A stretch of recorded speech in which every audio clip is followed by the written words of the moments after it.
शांति। आज 12 अगस्त 2022 के बाबा के अनमोल मधुर महावाक्य सुनेंगे। मीठे बच्चे, बाप का फरमान है, देही अभिमानी बनो, पवित्र बनकर सबको पवित्र बनाओ, निश्चय बुद्धि बन बाप से पूरा वर्षा लो। प्रश्न है आज की मुरली से, अंत में शरीर छोड़ने समय हाय हाय किन्हों को करनी पड़ती है? उत्तर है, जो जीते जी मरकर पूरा पुरुषार्थ नहीं करते हैं, पूरा वर्षा नहीं लेते हैं, उन्हें ही अंत में हाय हाय करनी पड़ती है। दूसरा प्रश्न है, इस समय अनेक प्रकार के लड़ाई झगड़े व पार्टीशन आदि क्यों है? उत्तर, क्योंकि सब अपने असली पिता को भूल ऑर्फन निधन के बन गए हैं। जिस माता पिता से घनेरे सुख मिले थे, उसे भूल सर्वव्यापी कह दिया है, इसलिए आपस में लड़ते झगड़ते रहते हैं। आज की मुरली से पहले गीत बजा है, ओम नमः शिवाय। ओम शांति। ये किसने कहा ओम शांति? आत्मा ने इस शरीर की कर्मेंद्रिय द्वारा कहा, आत्मा है अविनाशी, शरीर है विनाशी। आत्मा एक शरीर छोड़ दूसरा लेती है। आत्मा सबसे जास्ती 84 जन्म लेती है। इनको कहा ही जाता है 84 जन्मों का चक्र। ऐसे नहीं सभी 84 जन्म लेते हैं, नहीं, मनुष्य तो इन बातों को नहीं जानते हैं। गीत में भी सुना शिवाय नमः। ऊंचते ऊंच है शिव परमात्मा, वह है निराकारी दुनिया का रहने वाला, जहां सब आत्माएं रहती है। उनसे नीचे सूक्ष्म वतनवासी, ऊंचे ते ऊंचे भगवान की महिमा सुनी शिवाय नमः। तुम मात पिता बंधु सहायक, यह उनकी महिमा है। फिर कहेंगे ब्रह्मा देवताय नमः, विष्णु देवताय नमः, व रचयिता व रचना। शिव परमात्मा नमः कहते, वो रचयिता है और ये सब रचना है। फिर है ये मनुष्य सृष्टि। इस मनुष्य सृष्टि में ही पावन और पतित बनते हैं। सतयुग में पावन, कलयुग में पतित है। भारत में आज से 5000 वर्ष पहले देवी देवता थे, वह सब थे मनुष्य, परंतु सर्वगुण संपन्न, 16 कला संपूर्ण थे। यह है उन्हों की महिमा। वहां हिंसा होती नहीं, विकार में जाते नहीं।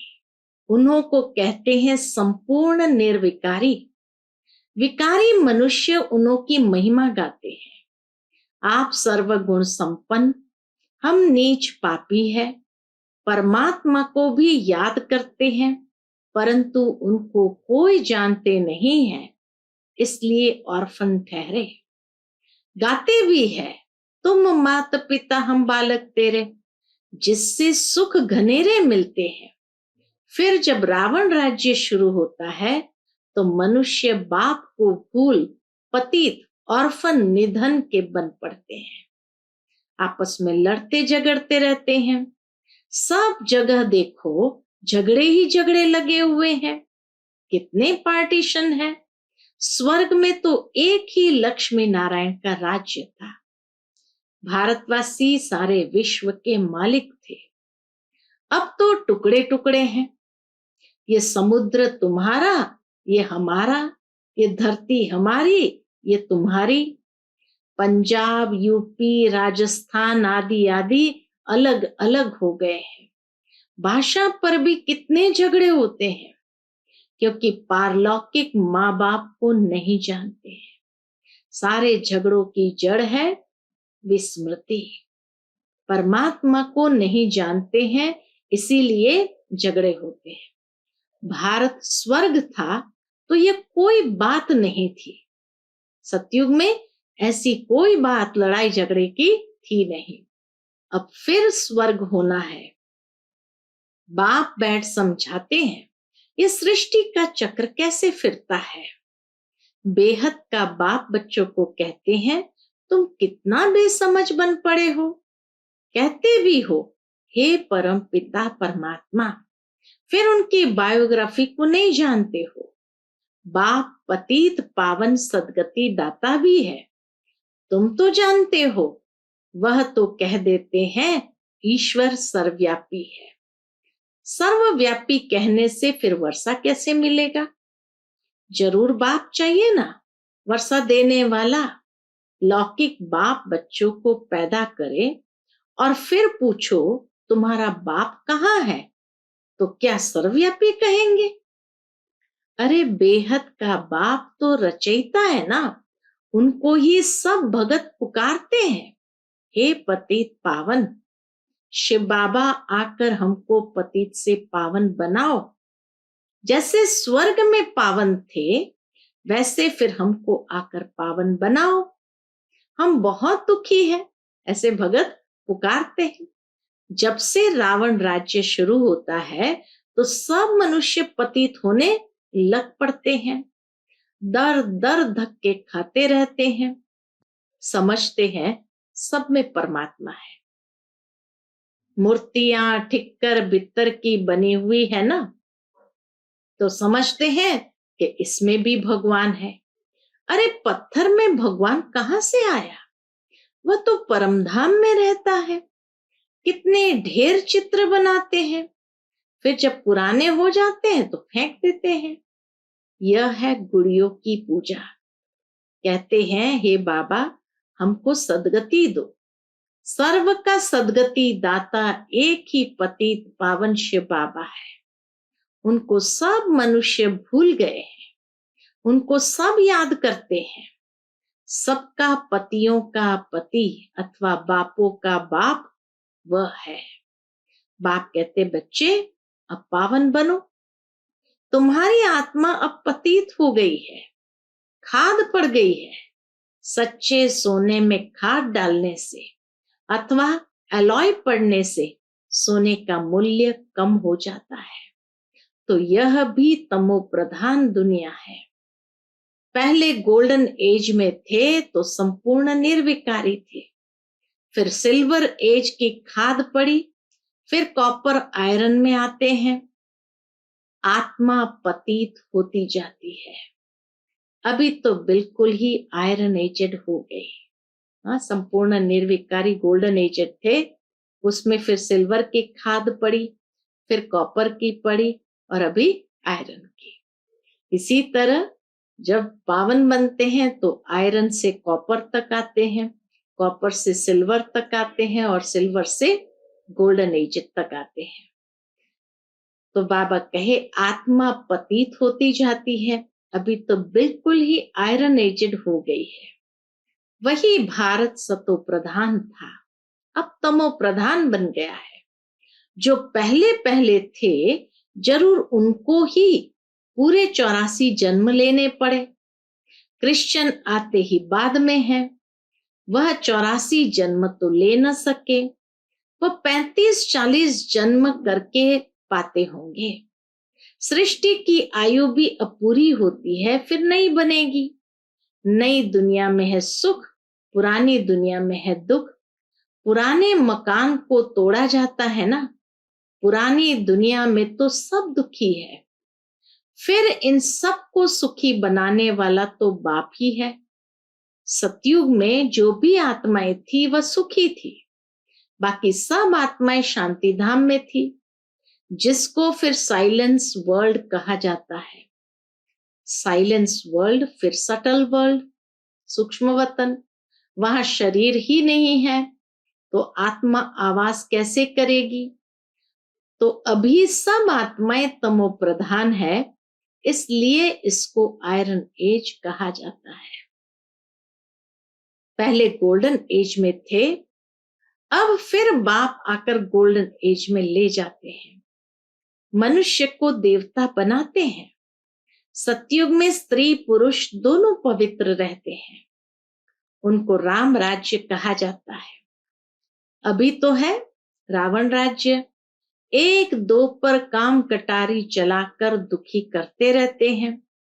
भगवान कहते, बच्चे, काम महाशत्रु है, इसने ही तुमको दुखी किया है। तुम बच्चे गिरते आए हो, अभी तो कोई कला नहीं रही है, फिर 16 कला संपूर्ण बनाने बाप आए हैं। इसमें सन्यासियों के मुआफिक घर बार तो छोड़ना नहीं है। पावन दुनिया में जाने के लिए यह अंतिम जन्म तुमको पवित्र जरूर बनना है। जो बाप द्वारा पवित्र बनेंगे वही पवित्र दुनिया के मालिक बनेंगे। यहाँ तुम बच्चे आए हो बाप के पास। यह हेड ऑफिस है, मधुबन है हेड ऑफिस, जहां सब आते हैं। पारलौकिक बाप आत्माओं को कहते हैं, बच्चे अब देही अभिमानी बनो। पावन बनने के लिए भी देही अभिमानी बनना होता है। आत्माएं भी कहती ही है, हाँ बाबा, हम आपका फरमान जरूर मानेंगे, पवित्र बनेंगे। ये श्रीमत है ना, श्रीमत से ही श्रेष्ठ बनना है, तो बाबा की श्रीमत पर तो जरूर चलना पड़े। रावण की मत से तुम भ्रष्ट बने हो, तो इस शरीर द्वारा आत्मा कहती है, हे बाबा, हम आपके बने हैं। बाप कहते हैं, मैं आया ही हूं सर्व की सदगति करने, पाप आत्मा से पुण्य आत्मा बनाने के लिए। तो पवित्र जरूर बनना है। पहले जब पवित्र बन ब्रह्मा कुमार कुमारी बने, तब ही शिव बाबा से स्वर्ग के सुख का वर्षा पाए। तुम फिर से आए हो बाप से वर्षा लेने। तुम जो देवी देवता धर्म के थे, तुमने ही 84 जन्म लिए हैं। अभी वह देवी देवता है नहीं। देवताएं जो पतित बने हैं वही आकर पावन बनेंगे। जो आए ही बाद में है वह स्वर्ग में जा न सके। जो आए ही बाद में, द्वापर में, कलयुग में, बाबा कहे वह स्वर्ग में जा न सके। जिन देवी देवता धर्म वालों के 84 जन्म पूरे हुए हैं, उन्हों को ही फिर से देवता बनना है। बाबा कहते हैं, मैं ही आकर ब्रह्मा द्वारा देवी देवता बनाता हूं। पवित्र बनने बिगर तुम देवी देवता बन नहीं सकते हो। इन बातों को समझेंगे वही कौन, जो आकर ब्रह्मा कुमार कुमारी बनेंगे। प्रजापिता गाया जाता है ना, मनुष्य सृष्टि का जगत पिता और जगत अम्बा। उन्हों के इतने बच्चे कैसे होंगे? अभी है ब्रह्मा मुख वंशावली, सब मम्मा बाबा कहते हैं। कैसे बच्चे बने? शिव बाबा ने ब्रह्मा द्वारा तुमको अपना बनाया है। तुम शिव बाबा को याद करते हो, इससे स्वर्ग का वर्षा लेने।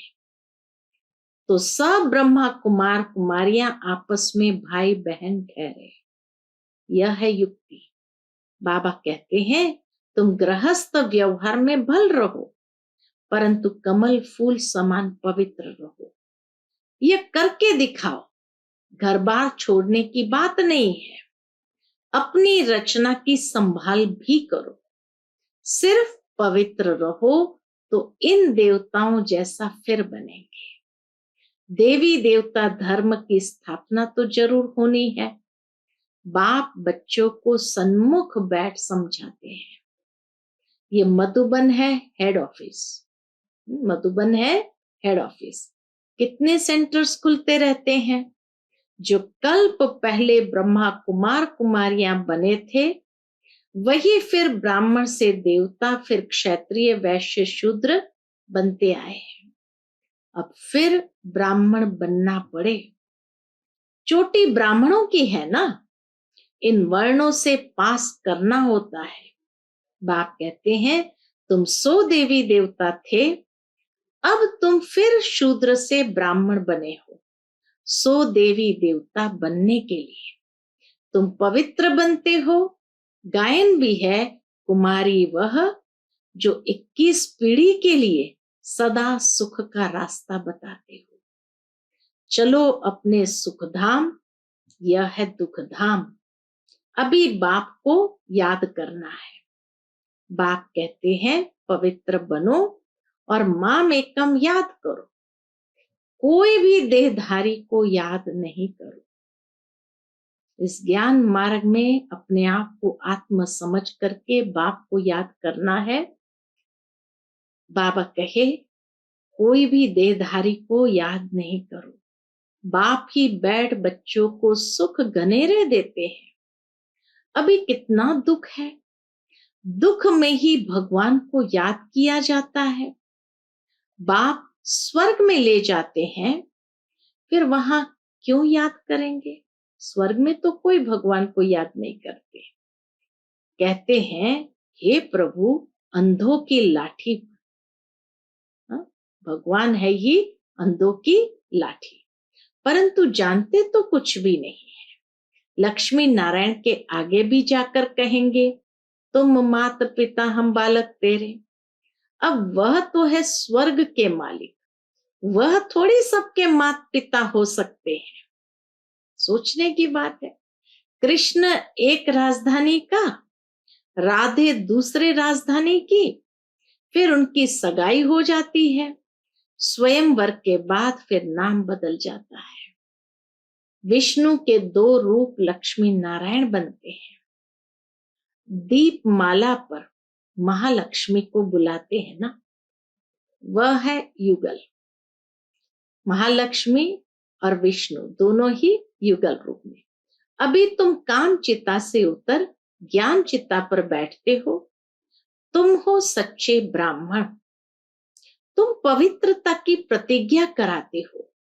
बेहद का बाप कहते हैं पवित्र बनो तो पवित्र दुनिया के मालिक बनेंगे। घर बैठे भी याद कर सकते हो। घर बैठे भी शिव बाबा को याद कर सकते हो। कहीं भी दुनिया के किसी भी कोने में चले जाए तो भी बाबा को बैठ करके याद कर सकते हो। बाबा कहते हैं तुम सबको मेरे पास आना है। मरना तो सबको है, मरना तो सबको है। यह वही महाभारत की लड़ाई है। यहां है यौवनों की लड़ाई। सतयुग में कोई लड़ाई आदि होती नहीं। बाप कहते हैं तुम इस रावण पर जीत पहनो। हमारी मुख्य लड़ाई है ही रावण से, हमारा दुश्मन है ही रावण। बाकी लड़ाई आदि की कोई बात नहीं, स्थूल की लड़ाई की कोई बात नहीं। यह महाभारत की लड़ाई भी लगती है। बाकी थोड़े बचेंगे। भारत है अविनाशी खंड, बाकी खंड खत्म हो जाएंगे। बाप सबको वापस ले जाएंगे। बाप सर्व की सदगति करते हैं, आत्माओं को वापस ले जाते हैं।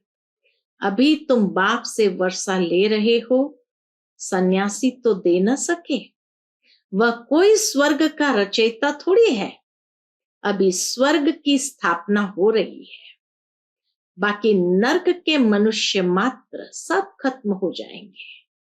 मरना तो है, क्यों न जीते जी वर्षा ले लेवे। जब सबको जाना ही है इस दुनिया से, तो क्यों न जीते जी ऐसा पुरुषार्थ करे जो बाबा से वर्षा ले लेवे। नहीं तो हाय हाय करेंगे। कुंभकर्ण की आसुरी नींद से अंत में जागेंगे। अभी सारे चक्र की नॉलेज तुम्हारी बुद्धि में है। तुम ही पूज्य थे, फिर पुजारी बने, फिर पूज्य बनते हैं। पावन राजाएं भी थे, पतित राजाएं भी थे, अब नो राजा। प्रजा का प्रजा पर राज्य है। फिर सृष्टि को चक्र खाना है। फिर सृष्टि को वापस चारों युगों का चक्र खाना है। सतयुग में आना है। शिव बाबा इनके मुख से कहते हैं, ब्रह्मा बाबा के मुख से कहते हैं तुम हमारे बच्चे हो। तुम भी कहते हो बाबा हम आपके बच्चे हैं। यह है मुख वंशावली। बस बाबा ने हम बच्चों को कहा तुम हमारे बच्चे हैं। बच्चों ने कहा बाबा हम आपके बच्चे हैं। बस ये है मुख वंशावली। मुख वंशावली बन गए, जन्म ले लिया। तुम ईश्वर का परिवार हो। भगवान वाच एक बाप को याद करो। हम आत्माएं अब स्वीट होम में जाती है, जहां बाबा रहते हैं। फिर बाबा स्वीट स्वर्ग में भेज देते हैं। वहां भी शांति और सुख है। तुम यहाँ आए हो पवित्रता, सुख, शांति का वर्षा लेने। 21 जन्मों के लिए ये पढ़ाई है। तुम यहाँ के लिए नहीं पढ़ते हो। यह है ही मृत्यु लोक।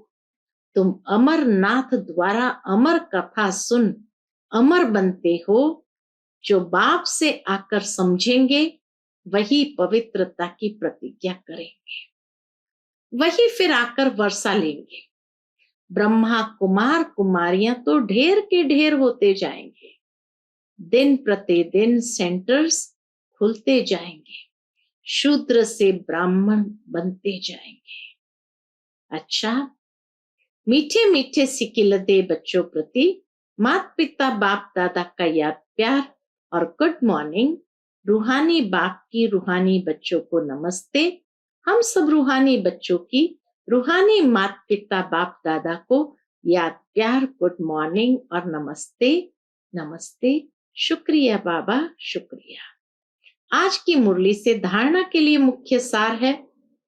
पहली पॉइंट, बाप से स्वर्ग का वर्षा लेने के लिए गृहस्थ व्यवहार में रहते, रचना की संभाल करते हुए कमल फूल समान पवित्र बनना है।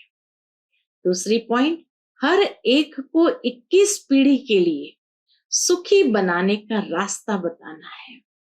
ज्ञान चिता पर बैठ शूद्र से ब्राह्मण और फिर देवता बनना है। आज का बाप दादा का मधुर वरदान हम बच्चों के प्रति है। मास्टर स्नेह के सागर बन, घृणा भाव को समाप्त करने वाले नॉलेजफुल भव।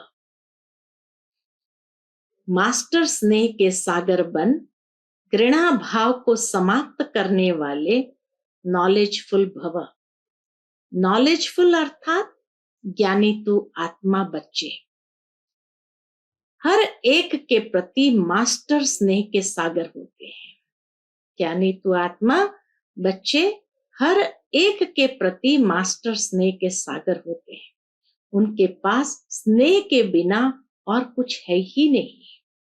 आजकल संपत्ति से भी ज्यादा स्नेह की आवश्यकता है। तो मास्टर स्नेह के सागर बन, अपकारी पर भी उपकार करो। जैसे बाप सभी बच्चों के प्रति रहम और कल्याण की भावना रखते हैं, ऐसे बाप समान क्षमा के सागर और रहम दिल बच्चों में भी किसी के प्रति घृणा भाव नहीं हो सकता। आज का स्लोगन है, हदों को समाप्त कर, बेहद की दृष्टि और वृत्ति को अपनाना ही यूनिटी का आधार है। हदों को समाप्त कर, बेहद की दृष्टि और वृत्ति को अपनाना ही यूनिटी का आधार है। अच्छा, ओम शांति।